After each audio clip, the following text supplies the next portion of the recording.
একদিন একটি গরিলা মা বিড়াল ও তাই বাচ্চাকে ধরার জন্য পিছন পিছন দৌড়াচ্ছে। তখন মা বিড়ালটি প্রাণ বাঁচানোর জন্য পাহাড় থেকে নিচে জলে ঝাঁপ দেয়। তারপর বাচ্চাটি তার মায়ের থেকে আলাদা হয়ে যায় এবং নদীর ধারে পড়ে থাকে। ঠিক তখন একটি খরগোশ তার প্রাণ রক্ষা করে সঙ্গে করে বাড়ি নিয়ে যায়। বাড়িতে নিয়ে এসে তার গা হাত পা ভালো করে মুছিয়ে দেয় এবং আগুনের পাশে ঘুম পাড়িয়ে দেয়। তারপর বাচ্চা বিড়ালটির জন্য মাছ পোড়াতে থাকে। কিছুদিন পর বাচ্চা বিড়াল সুস্থ হয়ে নদীর ধারে যায় তার মাকে খুঁজতে। তখন সে খুব জোরে কান্না করে তার মায়ের জন্য।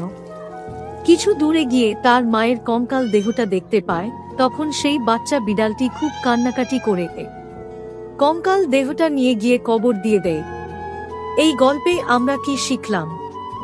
দুনিয়ায় মা ছাড়া আপন কেউ নয়। মাকে যদি ভালোবাসো তাহলে ভিডিওটা একটা লাইক দিয়ে দেবে আর সাবস্ক্রাইব করে পাশে থাকবেন। ধন্যবাদ।